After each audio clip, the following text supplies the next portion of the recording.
예로부터 이런 말이 전해져 내려옵니다. 문무에는 으뜸이 없고 무예에는 둘째가 없다. 문장은 우열을 가리기 어렵지만 무력의 세계에서는 오직 가장 강한 자만이 기억에 남는다는 뜻이죠. 그래서 고대 중국에서 창을 들고 전장에 나선 모든 무사들은 마음속에 단 하나의 꿈을 품고 있었습니다. 바로 당대 최강의 무장, 그 이름으로 역사에 새겨지는 것이었습니다. 하지만 영웅은 혼자 탄생하지 않습니다. 역사는 늘 격변의 시대 속에서 강자를 길러냈습니다. 춘추전국의 끝없는 전쟁, 한초의 패권 다툼, 그리고 천하를 삼분한 삼국의 난세까지, 이처럼 혼란과 피로 물든 시대마다 인간의 한계를 뛰어넘는 전설적인 장수들이 속속 등장했습니다. 수천 년에 걸친 중국 역사 속에는 셀 수 없이 많은 무장이 존재하지만 그 중에서도 진정으로 최강이라 불릴 수 있는 인물은 극히 일부에 불과합니다.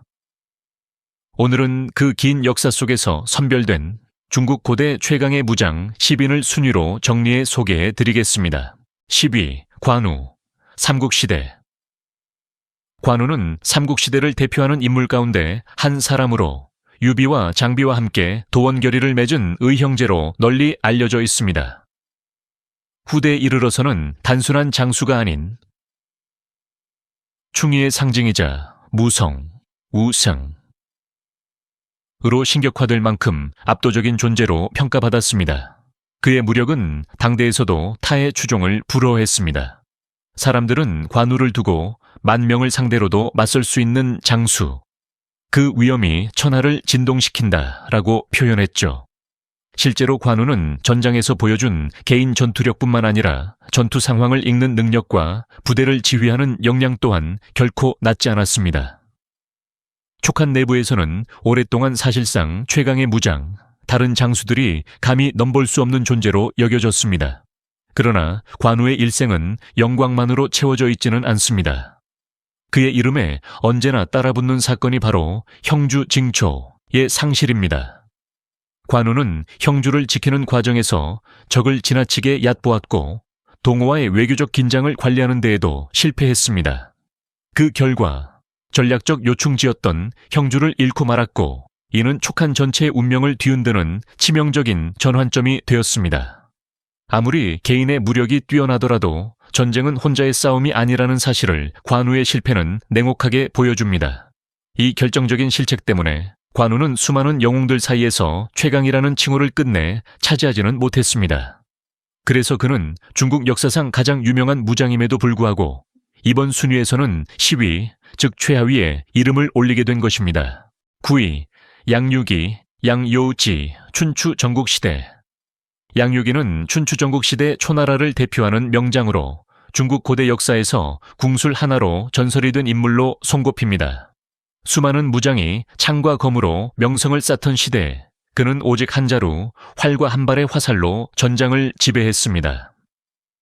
사기에는 그의 궁수를 설명하는 놀라운 기록들이 남아 있습니다. 양유기는 백보 밖에서 버드나무 잎을 정확히 꿰뚫었고 단 한 발의 화살로 무려 7겹의 갑옷을 관통했다고 전해집니다. 이는 단순한 과장이 아니라 당시 사람들에게 그가 얼마나 경이적인 존재였는지를 보여주는 대목입니다. 이러한 전설적인 실력 때문에 후대에는 그를 두고 백보를 두고 쏘아도 반드시 맞힌다. 즉 백보천양, 바이부추한양, 백발백중, 바이파바이총 이라는 표현이 자연스럽게 따라붙었습니다. 오늘날까지도 이 선거는 명중률이 완벽한 상황을 비유할 때 널리 사용되고 있습니다. 양유기에게는 또 하나의 인상적인 별명이 있습니다. 바로 양일전, 양이젠, 즉 한 발의 화살로 승부를 결정하는 사나이라는 뜻입니다. 그의 화살은 단순한 무기가 아니라 전황을 단숨에 뒤집는 결정적인 한 수로 여겨졌기 때문입니다.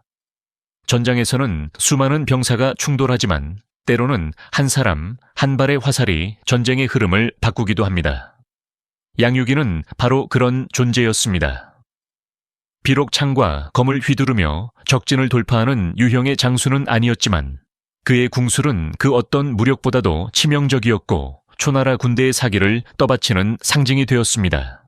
이처럼 궁술이라는 단 하나의 영역에서 인간의 한계를 넘어선 인물, 그가 바로 이번 순위 9위 춘추전국 시대 최고의 신궁 양유기입니다. 8위 양대안, 양다옌, 남북조 시대. 양대안은 남북조 시대 북위를 대표하던 명장으로 전장에서의 속도와 맹렬함으로 악명을 떨친 인물입니다. 그가 출전한다는 소식만 전해져도 적군의 진영에서는 이미 긴장과 공포가 감돌았다고 전해집니다. 양대안이 특히 유명했던 이유는 그의 전투 방식이었습니다. 무거운 장비에 의존하기보다는 번개처럼 빠르게 돌진해 적의 진영을 무너뜨리는 데 특화된 장수였죠. 그의 움직임은 너무나도 날쌔서 동시대 사람들은 그를 눈으로 쫓기조차 어렵다고 표현했습니다. 또 하나 빠질 수 없는 이야기가 있습니다. 바로 대안, 다얀 이라는 이름에 얽힌 전설입니다. 민간에서는 그의 눈이 수레바퀴만큼 컸다는 이야기가 퍼졌고 이로 인해 양대안은 전장에 나타나기만 해도 마치 괴물 같은 존재로 인식되었습니다. 사실 여부를 떠나 그만큼 그의 위압감이 강렬했다는 뜻이기도 합니다. 양대안은 북위 효문제와 선무제 치세 동안 수많은 전투에 참가해 눈부신 공을 세웠습니다. 그 공로를 인정받아 직각장군, 부국장군, 유격장군 등 여러 고위 무관직을 차례로 맡게 됩니다. 이는 단순한 무력이 아닌 실전에서 검증된 전공의 결과였습니다. 당시 사람들은 그를 두고 그 시대를 대표하는 제1의 용장 그리카 라고 평가했습니다. 화려한 계책이나 정치적 입지보다는 오직 전장에서 몸으로 증명한 힘과 용기로 자신의 이름을 역사에 남긴 인물이었습니다. 그래서 양대안은 남북조의 혼란한 시대 속에서 탄생한 가장 순수한 형태의 전사로 기억됩니다. 이름만으로도 적을 압도했던 그가 바로 이번 순위 8위 북위의 맹장 양대안입니다. 7위 여포루부 삼국시대. 여포는 삼국시대를 이야기할 때 결코 빼놓을 수 없는 이름입니다. 그는 단순한 장수가 아니라 무력이라는 단어 그 자체를 상징하는 존재로 기억됩니다. 여포의 손에는 항상 방천화극, 팡탱화지 이 들려 있었고 그의 발 아래에는 전설의 명마 적토마, 치투마가 있었습니다. 이 두 가지 조합은 당시 전장에서는 그 자체로 공포의 상징이었습니다. 민간에서는 여포의 무력을 이렇게 평가했습니다. 1여포, 2조운, 3전위, 4관우. 즉, 삼국시대의 수많은 명장들 가운데 여포를 단연 최강으로 꼽았다는 뜻입니다. 조운, 전위, 관우와 같은 걸출한 장수들조차 여포 앞에서는 한 단계 아래로 평가되곤 했습니다. 그의 명성을 가장 잘 보여주는 말이 바로 사람 중에는 여포, 말 중에는 적토마 라는 표현입니다. 이는 인간과 말, 두 영역에서 최고의 존재가 만났다는 의미로 여포의 전투력이 얼마나 압도적이었는지를 단적으로 보여줍니다. 실제로 여포는 1대1 전투에서는 거의 패배를 모르는 장수였습니다. 적진을 단숨에 돌파하고 수십 명의 병사를 상대로도 물러서지 않는 모습은 수많은 기록과 전설로 남아있습니다. 하지만 여포의 한계 역시 분명했습니다. 그는 전술과 계략을 세우는 능력이 부족했고 무엇보다 충성과 신뢰라는 측면에서 치명적인 약점을 안고 있었습니다. 주군을 여러 차례 바꾸며 정치적 입지를 스스로 무너뜨렸고 결국 고립된 끝에 비극적인 최후를 맞이하게 됩니다. 이처럼 여포는 무력만 놓고 본다면 삼국 최강이었지만 한 나라를 떠받칠 장수로서는 끝내 완성되지 못한 인물이었습니다. 그래서 그는 가장 강했지만 가장 아쉬웠던 장수라는 평가와 함께 이번 순위 7위에 이름을 올리게 됩니다. 6위 양제흥, 양사이싱, 남송시대.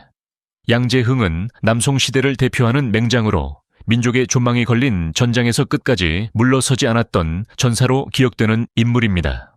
그는 단순히 힘이 강한 장수가 아니라 신념을 위해 생명을 아끼지 않았던 존재였습니다. 양제흥은 남송 최고의 명장으로 꼽히는 악비, 유해, 페이 의 휘에서 금나라에 맞서 싸웠습니다. 악비 군단은 엄격한 군율과 강한 전투력으로 유명했는데 그 중에서도 양재흥은 항상 가장 위험한 전장에 투입되는 핵심 인물이었습니다. 전해지는 이야기 가운데 가장 유명한 장면은 그가 단기 필마로 적진에 돌입해 금나라의 최고 지휘관 오출, 우주베리를 생포하려 했던 사건입니다. 비록 목표를 달성하지는 못했지만 그가 수만의 적군 속을 뚫고 무사히 돌아왔다는 사실만으로도 당시 사람들에게는 충격 그 자체였습니다.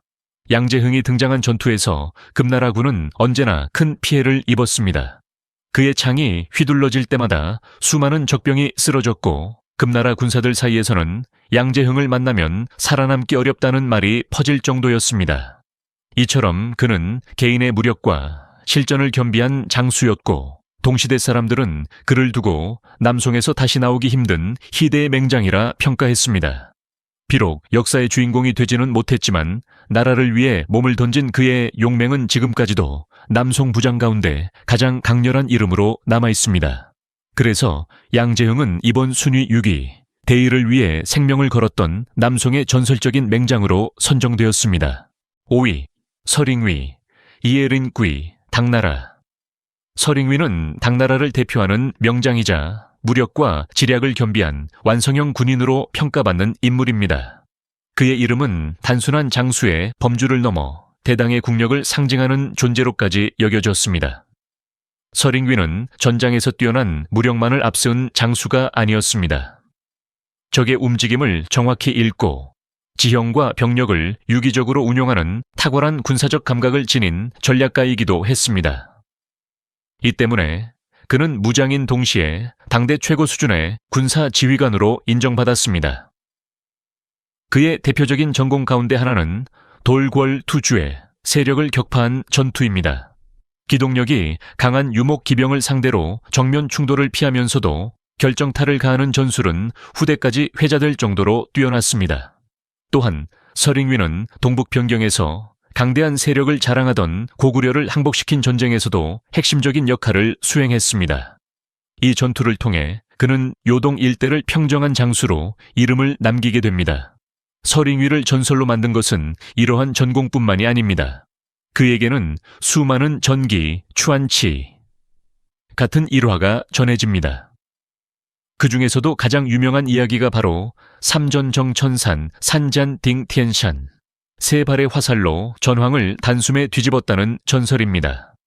또한 신용수요동, 셴용 쇼우려동, 즉 신들린 듯한 용맹으로 요동을 평정했다는 평가는 그의 무용이 어디까지였는지를 잘 보여줍니다.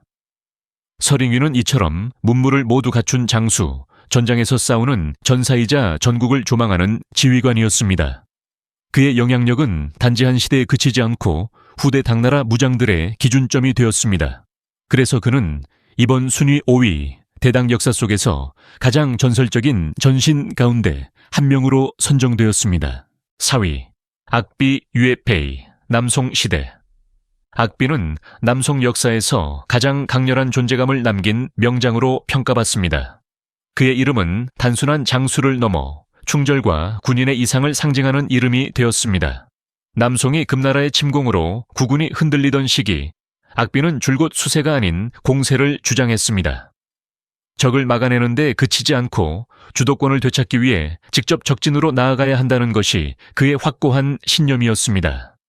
악비가 이끌던 군대가 다른 부대와 뚜렷이 구별되었던 이유는 엄격한 군율에 있었습니다. 상벌이 분명했고 사사로운 감정이나 신분은 전장에서 철저히 배제되었습니다. 이러한 규율은 병사들의 신뢰를 얻었고 군 전체를 하나로 묶는 힘이 되었습니다.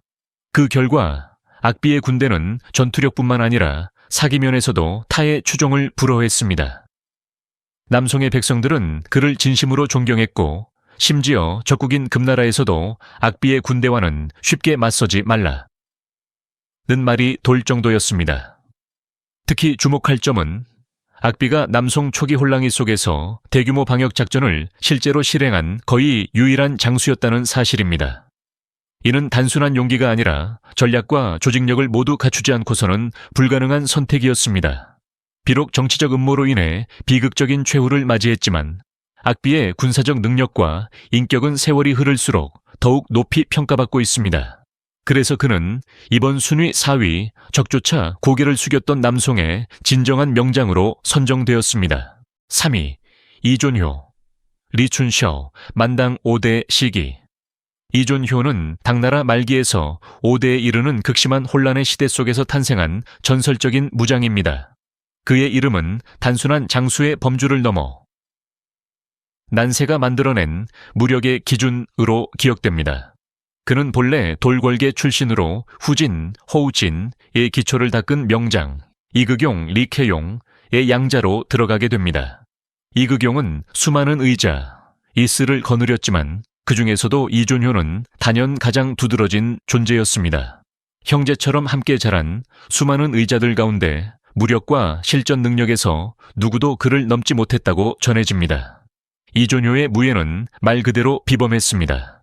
중무장을 한 채로도 민첩하게 움직였고 근접전에서는 적이 수적으로 우세하더라도 혼자서 전세를 뒤집을 수 있는 힘을 지녔습니다. 그가 전장의 모습을 드러내면 적군의 사기가 급격히 무너졌다는 기록도 남아 있습니다. 후대에 전해지는 유명한 평가가 있습니다. 바로 왕으로는 한구를 넘을 자가 없고 장수로는 이존효를 넘을 자가 없다. 는 말입니다. 여기서 한구는 서초패왕 한구를 뜻하며 그와 나란히 거론되었다는 사실만으로도 이존효의 무력이 어느 수준이었는지를 짐작할 수 있습니다. 이처럼 그는 한 시대를 대표하는 강자가 아니라 난세 속에서 통용되던 무장의 절대 기준이었습니다. 전술과 정치적 수완보다 전장에서 몸으로 증명한 힘과 공포로 자신의 이름을 각인시킨 인물이었죠. 그래서 이존효는 이번 순위 3위 무력만 놓고 본다면 역사상 손꼽히는 수준에 도달한 13태보로 선정되었습니다. 2위 연민, 란민, 516국 시대. 연민은 중국 역사상 가장 극단적인 무용을 보여준 인물 가운데 한 명입니다. 그의 삶은 영광보다는 처절함에 가까웠고 그럼에도 불구하고 그의 이름이 지금까지 전해지는 이유는 오직 전장에서의 압도적인 힘 때문입니다. 연민은 낮은 신분에서 출발했습니다. 확실한 배경도 든든한 후원도 없었지만 그는 피와 전쟁 속에서 스스로의 힘만으로 끝내 하나의 정권, 염위, 란웨이를 세우는 데 성공합니다. 이는 당시 혼란한 556국 시대의 현실을 그대로 보여주는 사례이기도 합니다. 그의 이름을 전설로 만든 결정적인 장면은 마지막 전투에서 펼쳐집니다. 연민은 국경 지역에서 군량을 확보하던 중 전현 첸얀의 대군 무려 14만 명에 달하는 병력에 포위됩니다. 상식적으로라면 항복이나 패주 외에는 선택지가 없는 상황이었습니다. 그러나 연민은 달랐습니다. 그는 끝까지 싸우는 길을 택했고 직접 선두에 서서 적진을 돌파했습니다. 기록에 따르면 그는 이 전투에서 혼자서 300명 이상의 적을 베었다고 전해집니다. 이는 전술이나 지휘의 영역을 넘어 인간의 신체가 감당할 수 있는 범위를 완전히 초월한 수준이었습니다. 결국 그는 체력이 고갈된 끝에 사로잡히고 말았으며 이후 비극적인 최후를 맞이합니다. 하지만 놀랍게도 그의 적들조차 연민의 무용을 부정하지는 못했습니다.